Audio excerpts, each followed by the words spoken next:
Oh, ang Ayan, bilis ni we are Bianca. She live. changed Oo. the graphic right away.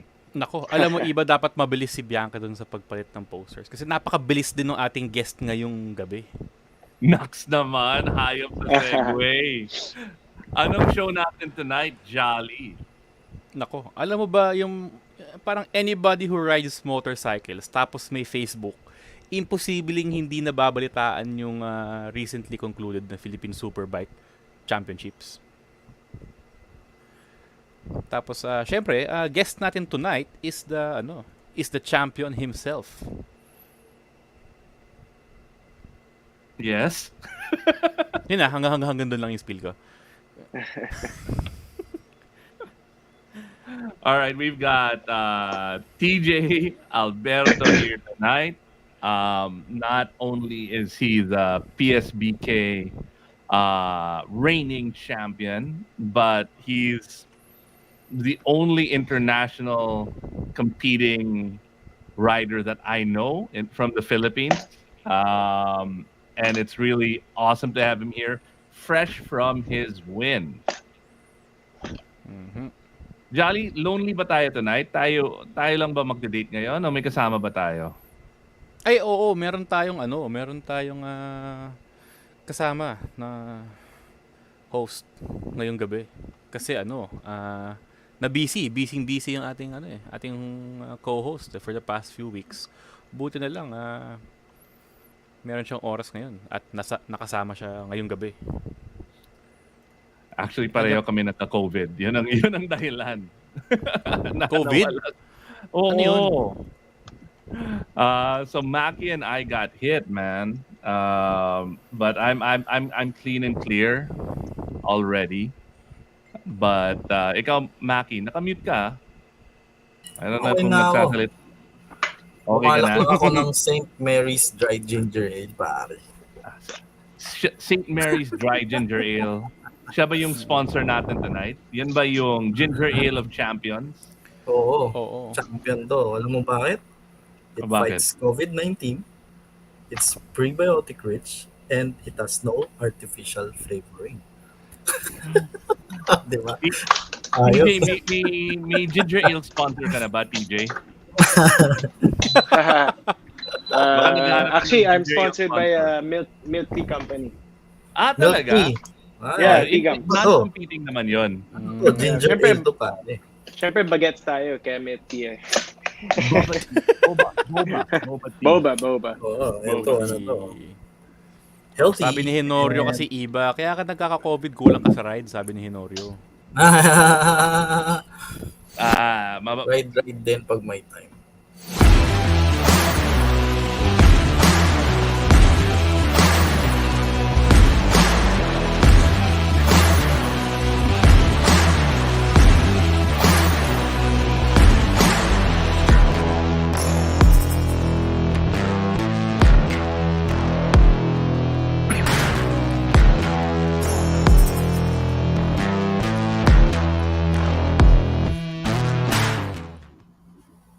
All right. Welcome to episode 126.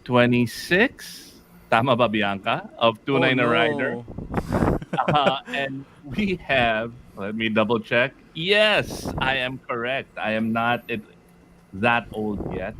126 of Tunay na Rider. And fresh off his Philippine Super Bike Championship win, we have TJ Alberto is here. The champ. Can we see that? Is that the trophy behind you? Sorry, what was that? Is that the trophy? This is my helmet. So normally in racing, when you're crown champion, they give you like a gold helmet, to commemorate the victory, I guess. Yeah. I don't have the trophy yet. Yeah. Ito yung mga inside ng mga champion. Hindi namin alam to. This is the kind of deep insight we're gonna get tonight. Di pa kami nakakasubok talaga ng golden helmet eh. The golden helmet of champions. Thanks, TJ, for being on the show. Nice to be here, guys. And of course, we've got our intern, Mackie.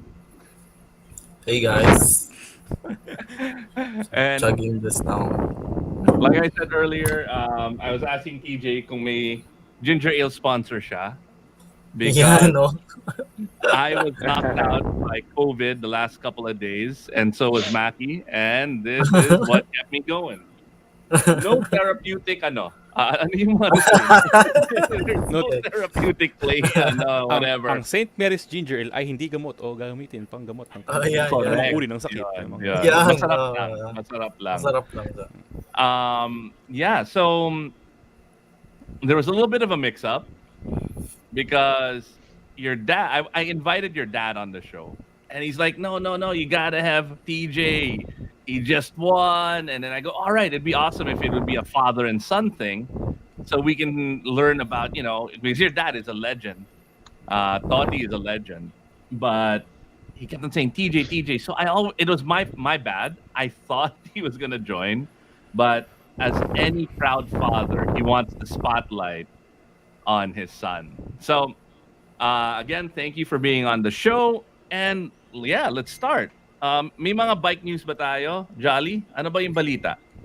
Nako, mga balita ngayong linggo, wala masyadong good news iba eh. Ano lang, teka lang, ano nga ba? Metro Manila, ang ticketing system magiging iisa na lang. So, kunwari, 'di ba, ang problema natin, pag nahuli ka sa San Juan, tutubusin mo sa San Juan. Pag nahuli ka sa Manila, tutubusin mo sa Manila or doon ka mumultahin. Iisa na lang. So, kahit saan sa Metro Manila ka lumabag ng batas, isa na lang tubusan. I guess that's a good thing, no? At least for a change, ba, yung government natin is trying to make changes to become more efficient. What do you think, TJ? You think that's a good thing, having a central ticketing system? Well, Hindi I naman don't know. mahuli si TJ. I don't ride on the road. Don't ask me. No comment. No comment. I ride on the road maybe 6 times a year. Like tomorrow, we're gonna ride to Vegan for Oh, yeah, for that's Ron right. Hutchinson, yeah. And then Yun, I guess that's it. Yeah. After that, park my bike again for 2 months. Oh, that's a good thing. Okay, all right, all right. So this is something I'm learning, and we'll go into that a little bit later. Ikaw, Mackie, tingin mo, good idea? A central ticketing system for Metro Manila? Babalik na naman tayo dyan sa sino nauna, itlog o manok. Pare, para sa akin, hanggat hindi maayos ang implementation, 'di ba? Kung paano mo sisimulan lahat yung processes. I don't think magiging okay siya eh. 'Di ba? So, kung isa lang ticketing system, syempre mas madali kasi less hassle, 'di ba? Pero it does not necessarily fix the entire traffic or, 'di ba? Traffic violation problems. Yun. Correct, correct. I also Jolly had a Mahabang bit of sad. usapan yan. Jolly had a bit of sad news. 2 of his kiddies passed away. 3. 3 of his Three? kiddies passed away. Namatayan ako ng And- isang puti, isang dilaw at saka isang itim na pusa. Kind of viral outbreak sa bahay. Then 2 days after, nagkaroon ako ng bagong pusa. Tira mo. Puti, dilaw, itim. So yun. Condolences, Jolly. Moment of silence. And yeah, let's start the show. As usual, we always start it with we want to learn about you, TJ. How I know the answer. I'm pretty sure everybody knows the answer. How did you get into riding?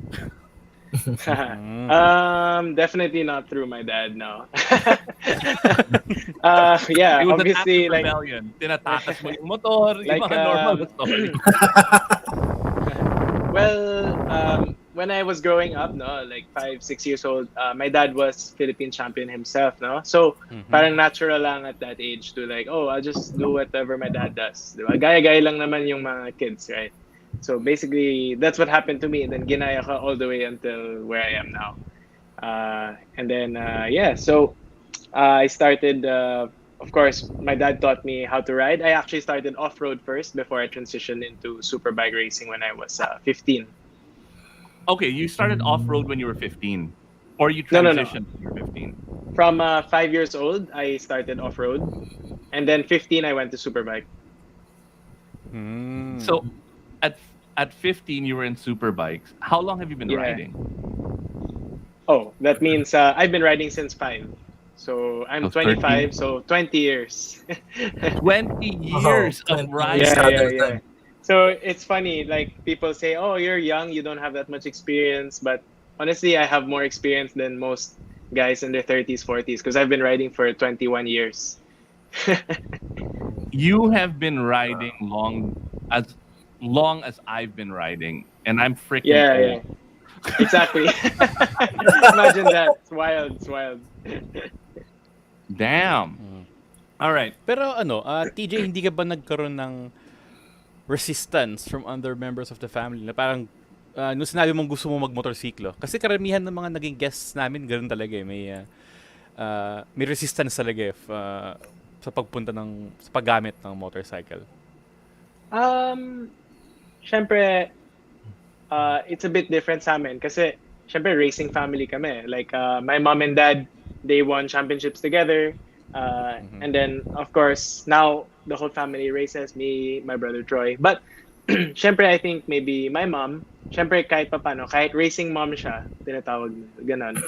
She's still my mother, right? So of course, you can see na sometimes she gets scared when I make a mistake or I have a big slide, and then or I have a crash, she gets a bit scared. Pero now she doesn't watch na lang. She just helps us at the pit, but then she just doesn't look. She said that I asked her recently, 2 years ago or a year ago, I said, Mom, now that I race super bikes and then I'm winning the expert class, do you still watch? And she said, no, actually, I've stopped watching for a long time because it's so scary. I just don't look anymore.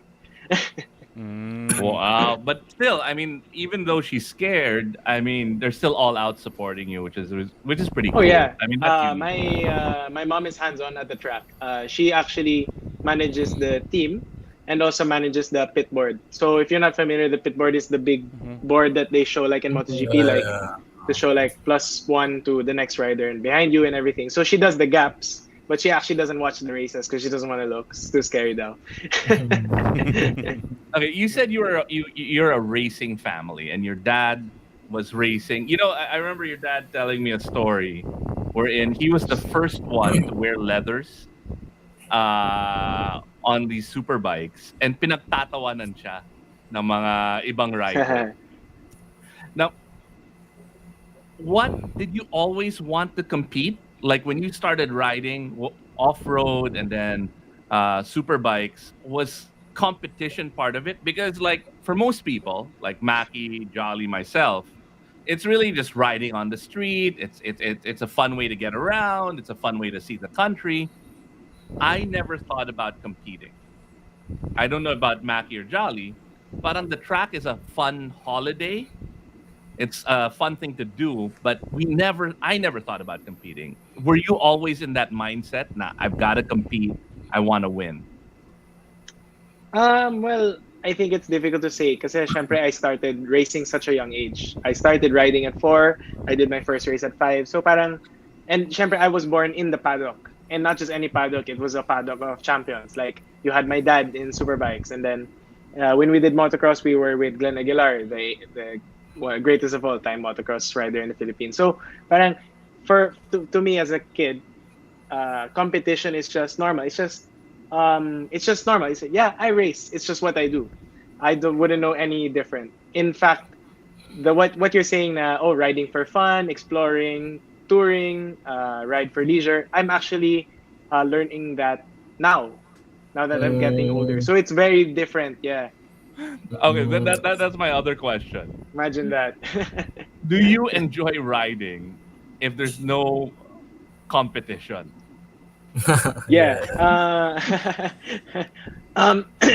Ako kasi I'm very competitive talaga by nature. Like I guess because I grew up from father of a superbike champion, right?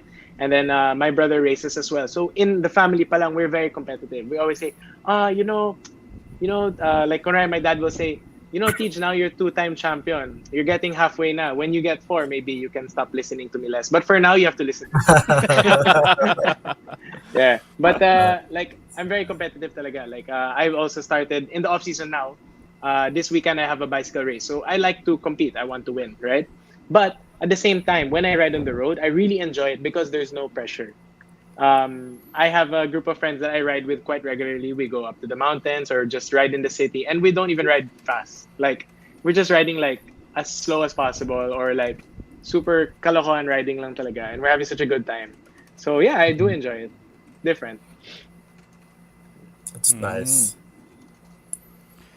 Pero ano, ang Yeah. nako-curious din ako is yung pagsabi mo nga na mayroong pagkakaiba itong road sa circuit, 'di ba? Sa close track racing dito sa road racing.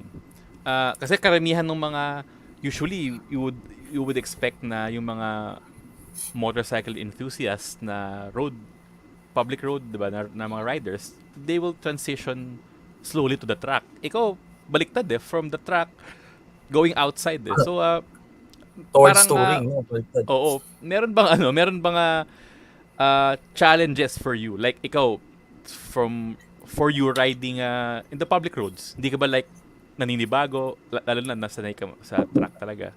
Ako sasagot. Siyempre, maninibago. may mga stoplight tsaka may mga aso, may mga tricycle, di ba? Pero actually, yun nga yung for me maganda na nangyari sa akin. Since I came from a racing background, I have discipline in the track. Like for example, we know in the track na pag nasa pit lane ka, pag nasa paddock ka, hindi pwede yung rev ka, hindi pwede ka humataw kasi that's not the right place for it, di ba? So yung mga racers, mayroon kaming discipline. Which I also am able to apply sa road, di ba? And at the same time, I know the risk associated with crashing, di ba? At the track. So I know that when in the road, I have to be very careful. So far, no crashes on the road. All right. We have a phone-in question. That's an old person term. From Gino Rufino. Who's a better rider? Prime TJ or Prime Toti? Would you imagine yourself, na-imagine mo ba yung sarili mo racing with your dad on his prime na tingin mo sisik? So now, yeah, who's a better rider? I think I'll not beat him. even at your prime yet. Ano daw? Oh, sorry. I think I'll beat him. Okay, and I have a follow-up question to that. Maybe we need to ask someone who's old enough to watch both. I have a follow-up question to that. So, growing up and being in a competitive family, do you remember the first time that you were faster than your dad? Yeah, for sure. Tell us about it. Yeah, actually, when I transferred into superbike racing, my dad was faster than me for the first year. and then for a long time, it's like I'm quite slower than my dad. Siyempre, he has so much experience, right? He's an ex-pro. And then finally, the day arrived na I started beating him. Then he kind of like felt like, oh, that's good. Now my son's faster than me. I can just let him have the bike and then he can just do everything. And then my mom also was happy kasi it's like, oh, Tots, hindi mo na kailangan mag-race ha kasi nandiyan na sila TJ, sila Troy. Mag-retire ka na. So your dad was very happy for you. It wasn't like, uh-oh, and now he's the, you know what I mean? Because like you beat him. That like your whole life, you're this guy is the one who's teaching you, who's faster than you, and then you're faster than him na. He actually lagi nga sinasabi ng dad ko na whenever we win a race or championship, he says, "Ay, thank you Lord. Ito talaga mga anak ko mabibilis. Kung mabagal sila, baka duda ako." Baka hindi ko anak yan. Sabihin mo. Yeah, ganun. It is disown ka ng tatay mo, no? Ay, ang bagal, hindi ko anak yan. So, was it always in your plan to race internationally? syempre that's like a dream, no? I think when you start racing locally at any level, let's say kahit club racing ka pa lang, syempre your dream is to race with the big boys, diba? In TV, Mm-hmm. in the GP or World Superbike. And definitely it's not like I have to do it. It's more like if I'm good enough, I'll get there. Mm, yeah.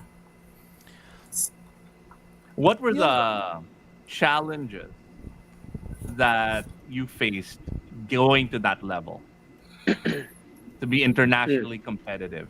Because we're in a small country, right? I mean, when you go to the track, it's probably the same people all the time. Now you're going global and different tracks. Dito, ilan lang yung mga track natin, di ba? You've probably mastered that already. You can do it with your eyes closed. And now you're competing on a Tama, global tama. level. What were the challenges or the most difficult things that you had to overcome? Actually, mas surprise ka na there's so many challenges when you start racing out of your own country. I don't know how it is with other riders now, but for me, it's very very different. It's difficult to say what I do here in Philippines. I'll do it there. If anything, for me, when I went out of country, what I did was to become more like the local guys, and I got better.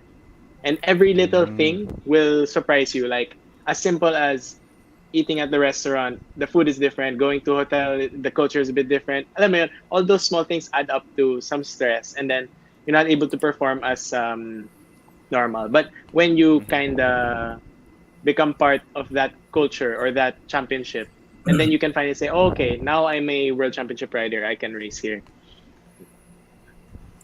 Ako meron ng question. Aside from your dad, sino yung mga kino-consider mong nagtuturo sa'yo and yung nag-enhance tong skills mo when it comes to racing? Siguro another name na I can say is Glenn Aguilar. So he's the motocross champion. I see. So Tito Glenn and my dad, they're quite close, no? They're good friends. And then we used to ride together with KTM. We were in the same team, no? And then so syempre, he has so much experience in motocross. He's also Asian champion. He's one of the best, basically, or the best motocross rider in our Philippine history, no? So he would always teach us as kids. Me, his son McLean, and the other guys, Jacob. We would race together, and then he would be like one of our coaches, no? Apart from my dad, of course. So I think that's one of the people that helped me get where I am now. So, Gino's sobrang got layo, another- no? Yung discipline from the off-road and then you translate it to road racing, di ba? Pero si Ano Glenn, yung ano? nanalo rin eh. Nung Hindi, nag-retire oo siya naman. for a bit, nanalo rin sa track eh. Yeah. Di ba? What should come first? I mean, ano ba yung tamang process? Should you learn off-road first and then you go into road, or should be the other way around? Ano sa tingin mo yung tamang process?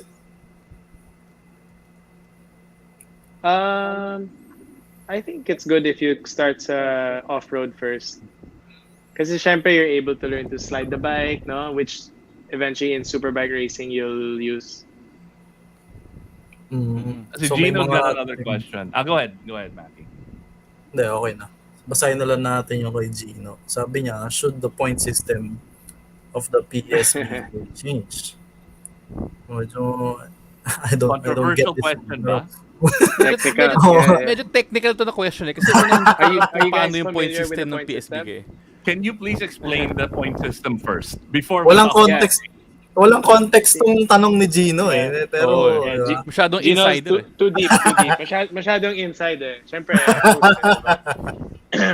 So right now in the PSBK, the first 4 races are scored with traditional point system.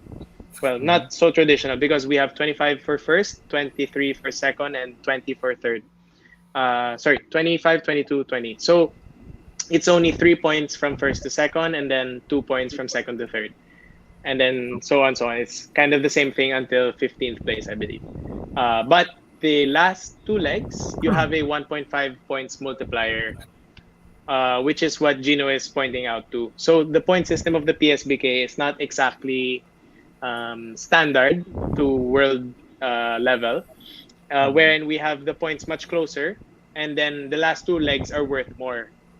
I see. So, which the last two legs, if something happens, like what happened to me, like there's a crash, you can instantly lose your points just like that. Oh, And at the yeah. same time, since like for example in MotoGP, from first to second is 5 points, so that's almost double, right? The gap. So there's much more incentive for those who win, rather than those who play it safe and keep second place. Like for example, this year, I won 9 races, 2 second places, and 1 DNF, but I only won the championship by 0.5 of a point. Can you imagine that? The margins are so small. Wow. Yeah. I see. So Grabe. should it be Old changed? man. I'd like it to change. It's better for me. But it's not my control. They can do whatever they want. Sabi ni Monzit, daming moto-chismis ni Gino Rufino. Stirring things up. Tingin ko, Yeah. iba dapat in the future meron tayong special episode, Moto Chismoso. Moto Gino, yan si Monzit. Aris, di ba? Tapos si, ano. Here's a great ito, question. sige, iba. Go, Jolly. Galing kay Henorio, ang magandang tanong to. How to encourage young people to actively participate in legal motor racing? Is it for me? Yeah, it's Yeah, for you, yeah. TJ.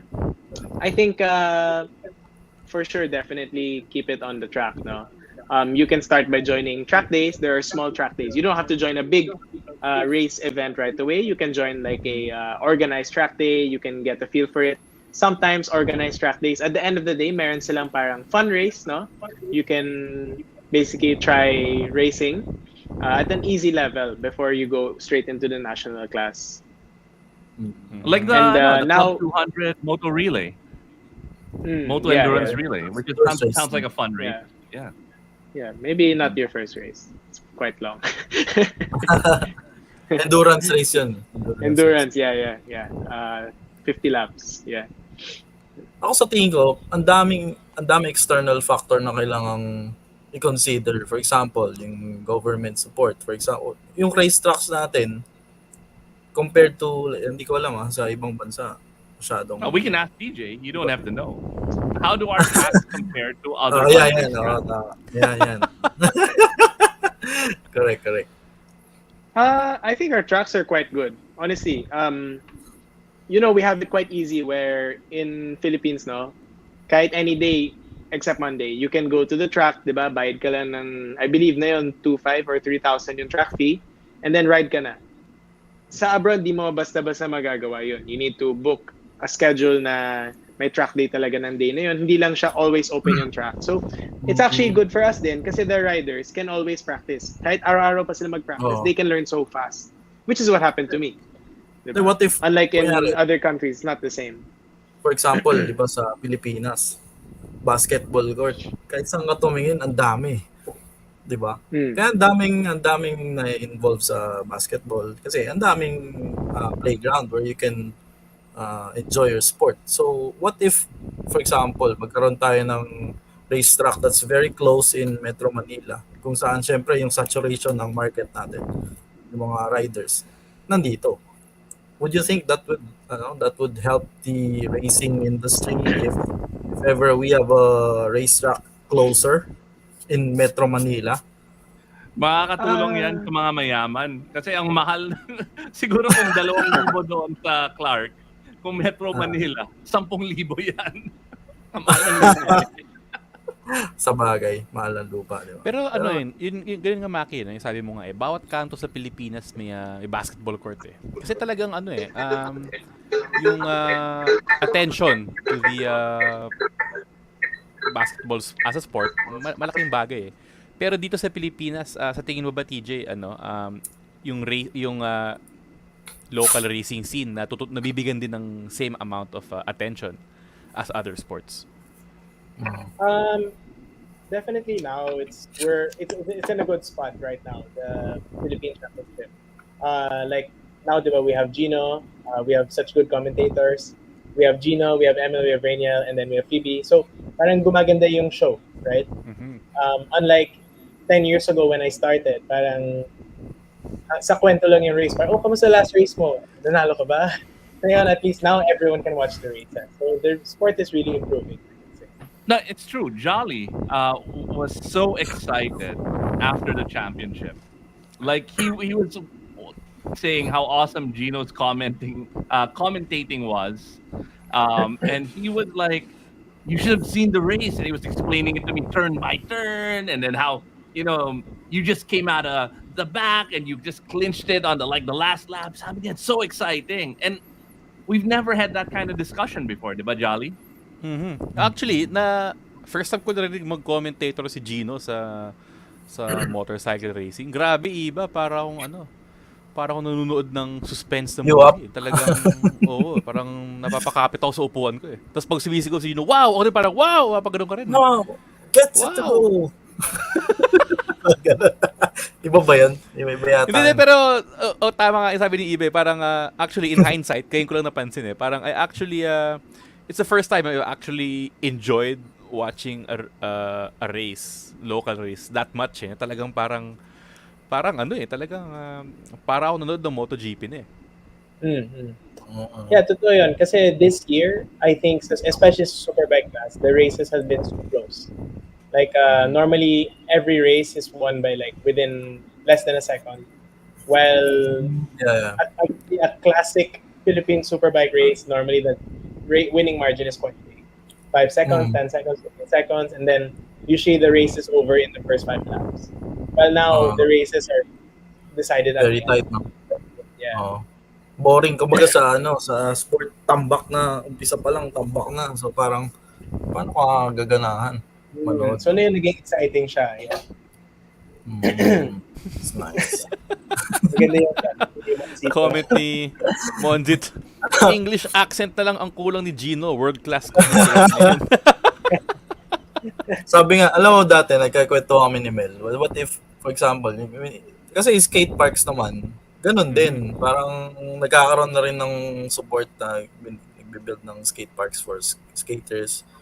And then, I'm just trying to imagine, si Mel din, what if pagkaroon ng mga short race tracks nearby, or lalo na yung mga hindi lang super bike racers, but even yung mga small motorcycles can also participate. Kasi sa Mindanao, sobrang patok ng motocross, 'di ba? Kasi ang daming lupa doon eh. 'Di ba? Pero may hirit si Darwin before we had Boomland in Pasay. Yeah. Boom na boom, yeah. And if you're using a small bike, Oh, actually even big bikes nagte-training doon eh. It's tough, but we had that before. Tama ka, Darwin.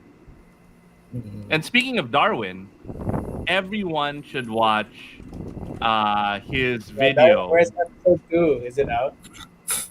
Wala pa yung number 2, but the first one featuring TJ. What was it called again? I don't know. Drive to Survive. Wait, hold on. All I remember ang wild ng title eh. Ano? Art of War, Episode 1. Art of War. The Italian job. It is a brilliant documentary. World class. Awesome work, Darwin. You gotta watch it. I can't wait for episode 2 and episode 3. All right, Jolly, your turn. Let's talk about the tech and the gear behind racing.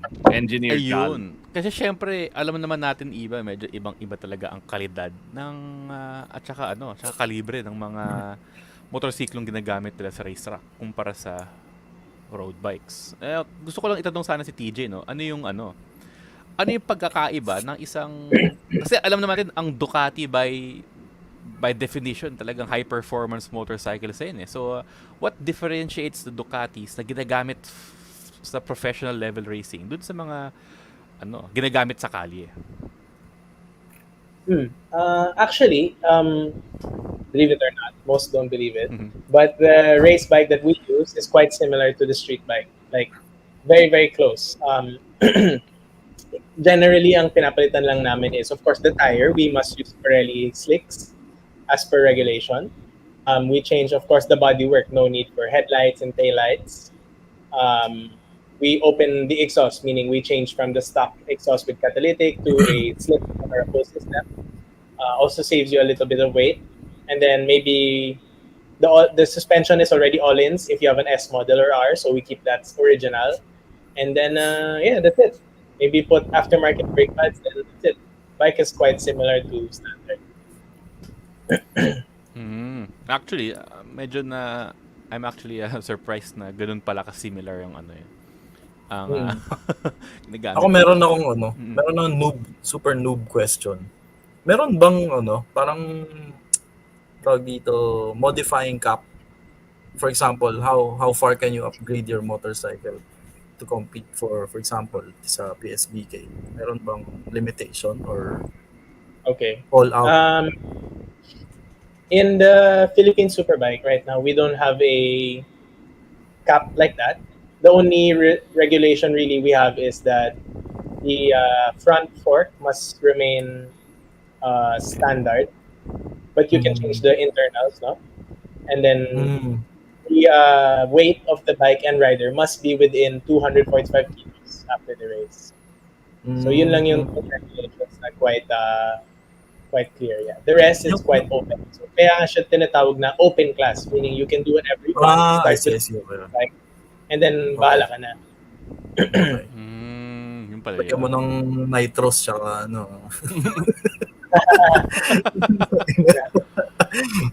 Good. Have you been watching too much Fast and the Furious?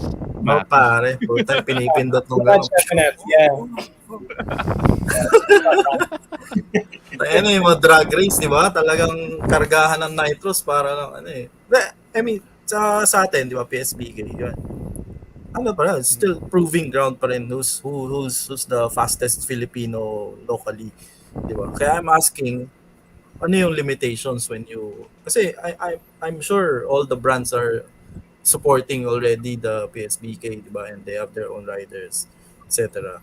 So, yun, parang yun lang iniisip ko in the future, parang how far can Philippine racing, motorcycle racing can go. Oh. Danger to manifold. Danger to manifold. Kahit na.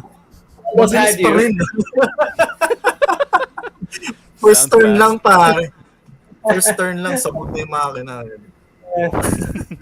Yung ano, I when think kasama din naman yun sa race. Like, a lot of people want to say parang, oh, kasi dapat same lahat para makita natin yung best rider. But for me, as a competitor and as a team, because we have our own team, Kasama. Yeah. interesting. Oh, kasama yun. Kasi kailangan you have the best team, the best bike, and the best rider. Or not even the best of all three, but if you have the best balance, you can win. Diba? Correct. I agree. Kasi hindi lang naman rider, di ba? Hindi lang rider, hindi lang motor, di ba? Yung also team crew mo, di ba? Tapos crew, yung ayun, tama. Makes sense. yung ano, when it comes to yung gear na ginagamit ninyo.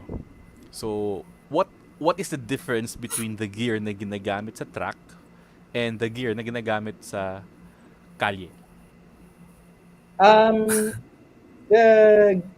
Of course, first of all, we wear leathers, no? We wear leather suits. I wear Macna. And then, now yung leathers come with airbag. So, when you crash, as in nag-inflate yung katawan mo para to help, of course, prevent injuries. And then, the boots, we wear high-cut race boots. And then, they have more plastic parts as protection. The gloves are full leather, and then they're called gauntlet gloves. So, until here siya sa arm. And then, the thing with the helmet is that normally a street helmet, wala nitong aero part. So this aero part actually very important to stop yung wobbling ng head mo in the straight. So yun yung difference ng race helmet. It has this aerodynamic piece. Yung pala yun. Kala ko forma lang yun yung spoiler. Actually, effective talaga siya. So, I remember pa nung time na wala pa niyan and then we switched to those. Sobrang laking difference. How can you put into words ba no yung kamusta yung pag-progress ng technology when it comes to protective gear versus yung pag-progress ng technology in terms of yung mga performance ng mga mismong motorcycles? Parang sabay ba silang gumaganda or mas bumibilis ba yung mga motorsiklo or are the gears becoming more safer? I hope sabay. Kasi syempre pag bike, I hope safe pa rin ako. Yeah, I think especially because yung MotoGP now very push sila sa safety. Because of course now with TV, diba? With TV and then they want to have a Netflix movie. They're really pushing safety always to the manufacturers. Kaya I think in the last decade, we've seen the biggest developments in terms of safety. We have now airbags, we have some helmets have MIPS, we have the emergency removal device. So much technology talaga has come in the last few years. Okay. Hindi ba sobrang init? Deal with the heat, man. Sobrang init, yeah. Sobrang init talaga. How do you deal with it? You don't. You just suffer. Tumakbo Iba ka ng meron- mabilis para hindi mainit. Meron silang model na nagpapayong na gano'n, no ba? Kasama sa- Effective yun. May payong Di ba? And then pag tumatakbo na, hindi Wala. na mainit. Oo. Kasi, Makita mo yung mga rider, may ice pack sa neck, di ba? Para to Oo. keep them cool as much as possible. kaya nga, Yeah. I agree with what TJ said that racing is not just about a rider. It's not just about the bike, di ba? Kasi ang daming factors involved, di ba? Even yung tagahawak ng umbrella, malaking bagay yun. Kasi Yes. kapag na-heat stroke ka, di ba? Paano kung mag-collapse ka sa racetrack, di ba? Di tapos na yung ano mo. Di ba? And the main goal of racing is to finish as fast as you can. Di ba? Yun naman yung point. Uy, maganda tong tanong ni Eko. Medyo may mga mabibigat na salitang ginamit. In terms of weight reduction, is there a gear/suit that is tantamount to carbon fiber fairings in racing? Gumamit ng thesaurus. Yeah, Carbon fiber na. Please, thesaurus. No, actually, in leather suits, the race suits, they use kangaroo leather. So they're about 30 to 40% lighter than cowhide leather. And they're a lot more flexible, they're a lot thinner, so the rider can, of course, mas madali siya maka-banking, di ba? And then mas magaan din. So you can save about 2 to 3 kilos sa suit na gano'n. Okay, I have a silly question. So the funniest thing that I see when I go out are really fat fuckers like me. Si Punong-puno Johnny. ng mga... Ako din yung pa, mga malapit na rin ako eh. Naka-bicycle na sobrang mahal, na carbon fiber, na alam mo gumastos sila ng 300, 400,000 pesos para mabawasan yung weight ng bisikleta, pero ang tataba nila. Diba? Now my question is, how much impact does your weight, because you look very thin, right? Like you look like you're very healthy. I'm still working on it. You look like you're very healthy. What is the impact? And also Echo. I'm bigger than Echo, but Echo isn't quite thin either. So what is the impact of weight for the rider in these races? I think the difference between a few kilos can win or lose your race, no? Like earlier this year, I came from an injury. I broke my collarbone. So, syempre, pag injured, puro Netflix lang, sofa, right, TV. So, I gained a lot of weight. I gained about 3-4 kilos. So, that 4 kilos in lap time, we were able to see na it's really slowing me down, maybe a second, 2 seconds slower. Diba? So, which 1 second in racing is huge. Besides the weight, iba, sa tingin mo, TJ, hindi lang in terms of kasi parang lahat ng tao puro performance in terms of the bike na ginagamit or yung gear, di ba? Pero yung nga, besides the weight, hindi lang the health of the rider itself. Talagang dapat nasa, kung yung motorcycle mo, high performance, dapat ikaw nasa peak physical condition ka rin, di ba? Yeah. We're like what Darwin said, just don't wear socks and skip breakfast. Lose weight, diba? But yeah, for sure, I think iba na Mga na yun. breakfast kasi ni Darwin malaki. Um, Ako din, I ganun think naman sa process. like the super bike, imagine na yun, yung super bike, like the latest before our Ducati, we're gonna get next year is 240 horsepower. So Wow. that's that's like fuck, right? It's unbelievable. um, and then it weighs 160 kilos, right? So imagine the acceleration is like rocket ship talaga. So in order to fight that, a lot of people say, "Oh, TJ, nakaupo ka lang naman, 'di ba? Upo ka lang tapos gas ka lang." No, definitely not. In order to fight that G-force, you need to be very strong in your legs, in your core, in your arms to really wrestle the bike around. And the bikes are not light, diba? They're 160 kilos. You're wearing 10 kilo gear, so it feels very very heavy at high speed, diba? If you go in the expressway, you're going 100, 120. When you try to turn, diba, sobrang bigat ng bike. So imagine kami, we have to go 200, 300, then we have to steer that fast. We really have to use all of our strength. So the riders these days are not just riders; they're real athletes now. Like you see in MotoGP, the guys who cycle are just as good as the pro guys in Tour de France, right? They do big weights in the gym, diba? They do CrossFit, they do running, they do all kinds of sports to help them in motorcycle. I can attest to that. Kasi the one time I had a sports bike, sandali Sports lang bike ka? pinahiram sa akin. And then I was like, di ko magets. The next day, umikot lang ako. The next day, ang sakit ng katawan ko. And it's really because you have to use your freaking core. On all of my Yeah, other yeah, bikes, my adventure bikes, Matros, ano na nga, Chinese. chill ka. On a sport bike, you're using your core to control the bike. Yes, Yeah. yes. Exactly. You're not, hindi ka nakapatong, hindi ka lang naka-cruiser, nakaganyan, or an adventure bike na upright ka lang, ganon. You're like this, and you're I can't use any bike that requires a core. Which goes to Bottom line. That's the conclusion. which goes to Echo's question, because I know Echo doesn't want to use his core either. So this is your suggestion for people like me and Echo. Idol TJ, would you join an MTS V4 Pikes Peak competition in the racetrack? What would your adjustments? Lugi What yun, would be your pare. adjustments? My point is, this is for people who don't have cores or don't want to use a core. Pare, kailangan mo ng gulang, konting gulang, Kaya tsaka pala. lakas ng loob. Nung kasama ko si Eko, nasa kotse kami, galing kami pump track pa uwi. Napadaan kami sa Ducati Katipunan. Napaganon si Eko eh. Grabe, Pikes Peak. Pangarap ko talaga yun. Kaya Maganda pala. yung Pikes Peak. Sporty.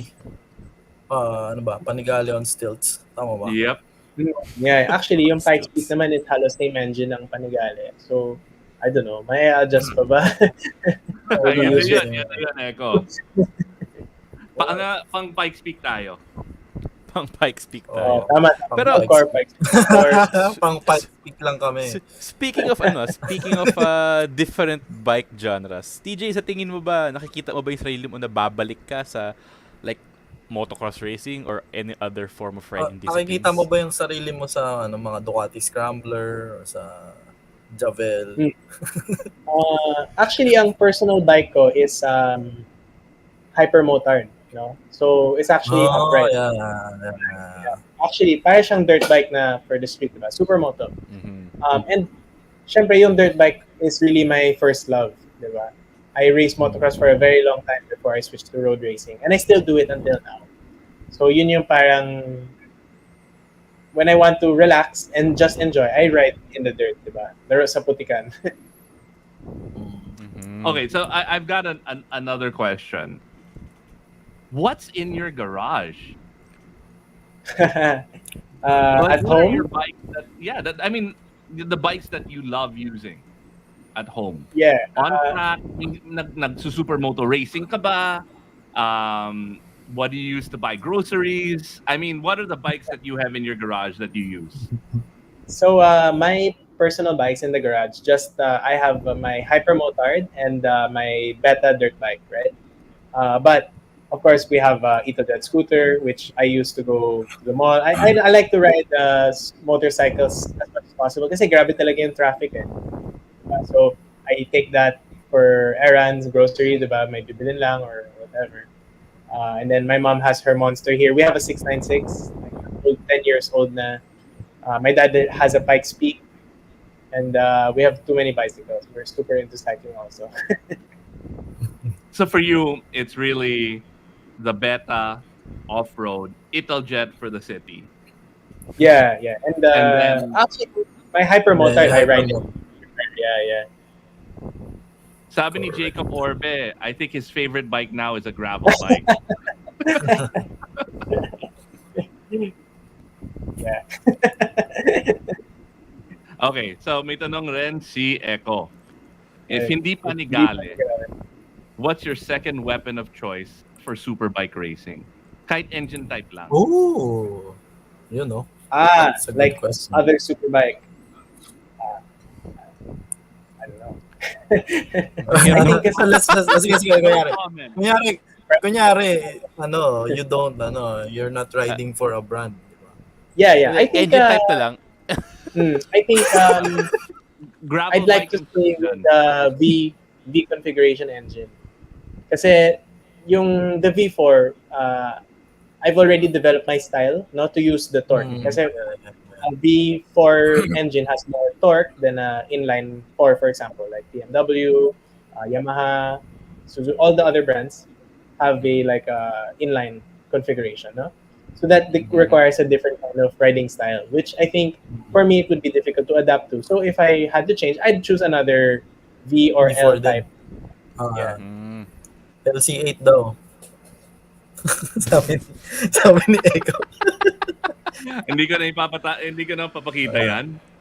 Oo nga. Sobra ka na, Tanggalin Echo. mo na. Eko, tanggal ka na dito. So, Boot mo na yan. consume mo na lahat ng ng Question questions. cards. Ah, I mean, that's a good may question. actually may isa pang tanong si Echo that I'm actually interested in. Would you ever do supermoto racing? Oh, Yari. yeah, I actually gusto ko gawin yun. Kasi, siyempre, I used to race motocross in childhood, diba? Tapos na yun, superbike racer and champion. So, I think it would be a good combination, diba? But, I don't know. Takot ako mag-jump eh. Kaya ako lumipat ako. Sorry daw, sabi ni Echo. Passionate lang. Okay, alright. You are forgiven. Huwag mo na isipa yan. Okay yan. Keep the questions coming. May question ako. So, champion ka this year. What's next for you? Like, what do you aspire more? Yung mga short-term goals. Do you want to compete internationally na, or do you still retain your title? What's your plan? I think one of definitely next year I'll continue again in the Philippine Championship now, and hopefully if there are good opportunities out there, maybe I can do some races out of the country. No, maybe some wild cards, or maybe if there's a good opportunity, I can do the whole season. But right now, nothing is set in stone, no? So nothing yet planned for next year. But one of my goals right now in the Philippine Championship is to be able to do a perfect season, meaning win all 12 races. Last year, 21, I came close. I won 10 out of 12. So this year, 9 out of 12. So hopefully next year, I can get 11 or 12. Pare, alam mo ba? Ang na-perfect ko lang sa buong buhay ko, attendance ko nung high school. Buti nga ikaw, may na-perfect ka nung high school, Maki. Kaya mo yun? Pare, may nakasabit yan sa bahay. Perfect attendance. Alright. Alam mo bakit? Bakit? Ano yung punchline? Dapat Nakatrace nakatawa punchline. yan, ha? Kasi, yung father ko, may school service. Hindi.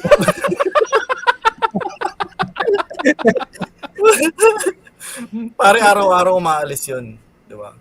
Hindi rin nalilate yun. Hindi rin uma-absent yun. So, tayo hindi ako ma-absent. Yun lang achievement ko sa buhay, pare. Perfect attendance. Attendance. Perfect attendance. Ako, I have one last question before we ask the penultimate question. How, if people who didn't grow up at 5 years old racing, how do they learn to ride decently or compete? I saw a post by an Alberto Racing School here, Yeah. saying Jolly's cat is super I know cute. that guy. So, what is Alberto Race Training? Is that you guys, or can they ask you for? Do you guys teach? Yeah. So me, my brother, and my dad, we have our own riding school. So Alberta Race Training, we do not just on the track, but also basic course, no? Like for safety, like for guys who want to just learn to ride. And I think to answer your question, no, the best way for anyone to start racing, young or old, is to have a good coach. Doesn't have to be me. Of course, I'd love to teach you, but there are a lot of good coaches out there now. And what's best is if you get a ex-pro or a professional rider, like you have Dashi Watanabe, who has a very prestigious school now, and Marvin Mangolabnan, my competitor, also teaches now. So there are a lot of pros now who are giving back to the community by sharing some of their knowledge. So I think that's a good way to start in racing. All right. Meron akong Go, nakita go. talaga iba. Isingit ko lang ulit yung question ni Eko. Magandang tanong to eh. TJ, sumisigaw ka daw ba sa loob ng helmet mo tuwing karera? No. Nagmumura ka. I'm silent ako. Silent. Silent type. Silent type? Kunyari, Okay. silent type. Kunyari, kakat ka sa inside, tas Song na pag-headphones ako. Yeah, actually, totoo yun. Before ako mag-race, mag-headphones ako. And then ipa-play, meron akong playlist na parang race music siya. Ooh. And then may isang song lang na ulit-ulit siya. For the last 2 years, I've been using that to parang put me into race mode. No? So, yeah. Is that Eye on of the Tiger, Ben? Is that on I have the tiger po. actually, no, yeah, before we wrap up, Baka masyado Another epic one like question. Tiger. what Parang is on your another racing one bites playlist? the dust. What gets you hyped? Dun, dun, dun, another one bites the dust. Di ba, pag in-overtake mo, di ba, parang, isa ka na naman, patay ka. Just Once by James Ingram, sabi ni Mon. Just once. No, seriously, what is on your playlist? What is the song that gets you hyped? Not nothing in particular, no. Usually, kasi I like EDM music, so medyo high beat. So I use it also to warm up. Yeah, but like the song that I'm listening to right now all the time is it's called "Go Solo" by Sweat. It's EDM, so not interesting. O sige, hanapin ko yun mamaya. Oo, baka bumilis din ako. Mas magmumotor ako mamaya. Tej, send mo sa akin mamaya kasi papuntang vegan, papakinggan ko yan para mabilis. Yeah. So, bukas, yeah. Ako nang ready Bukas pala. bukas. Kailangan ko rin yan eh. Yeah, see, Sam Go knows. Solo. Sam knows the song. That's my girlfriend. Go Solo. Okay. Hi, Sam. Is she like super supportive? Oh yeah. She's the best. I wouldn't win maybe 2 championships if she's not there, I guess. Yun. Wow, galing. May visa ka bukas for vegan. Like what sinasabi ni, like what we were talking about, diba? It's really team effort talaga. So team and family. So without that, Hayop. Antokin ako, Monzit. Hayop ka. Meron ka bang mga pre-race rituals na ginagawa? Like, kunyari, kumakain ka ng saging o kaya... Context, Maggie. May mga Kasi superstition. I don't know, Sam, may pre-race ritual ba ako? Parang wala naman. All right. Kumakain ng saging. Finally, this is like the final question. It's your first time on the show. Ano yung tunay na rider para sa'yo? What is your definition of a tunay na rider? I think ang tunay na rider is one who's brave, always willing to push even though, it doesn't feel like you feel afraid or anything, especially in the race, diba? For me, a tunay na rider is one who's brave. Yon. Oh, Yeah, When in doubt, throttle out. yeah. And When in doubt, diba? push back. may Alam daw kinibit ni si Sam Sam. yung answer. I You know know the that. answer, and then emojis yung answer. Sabi sa, Booking, sabi sa inyo, booking. connected yung eating bananas eh. All right. Thanks so much, TJ. Are there any final words of wisdom you want to give? Shout outs to sponsors, asking people to check out the Alberto Racing Team or Training School. Yeah, definitely. Thank you, everyone who came on the show. It's really a pleasure to be here now. And thank you to all the fans who are always supporting us. You guys make the show better, right? Without the fans, there's no race. So thank you always, guys. And don't forget to reach out on social media. We're just here, and hope to see you guys soon on the track. Yo. Yon. Yung. And thank you again, TJ. Maki, what's happening next week? Next week? Hindi ko alam. Ikaw na Yeah, next Hindi ko week. Oh, nagaya. sige. Hindi, ito next week. Maganda yung ano natin. We will have Mr. John D. Lacson of Norman Ring Motorbikes and his team, and they will tell us about riding in Mindanao and their yung previous event na ginawa nila last week, yung Mindanao Freedom Ride. So they had a reverse Philippine loop. So next week we'll have them on the show. It's very exciting. Yan. And all of our friends riding to Vegan tomorrow. Get some rest, ride safe, ride hard, and have fun and be brave. All right. See you guys next Be week. brave. That was Tunay na Rider. Thank you. Thanks, TJ. Thanks, Onjit guys. bukas pag Ingram talaga ako. Kita-kita tayo bukas. Oh yeah. See you tomorrow. Just Alright, lagi ako. one. Walang raffle, walang sponsor si ano ngayon eh. Soon, Enjoy. may sponsor. Next week meron tayong Thanks, guys. Bye. Good night, Thank TJ. you. Good night, TJ. Good night. Thank you so much. Tomorrow.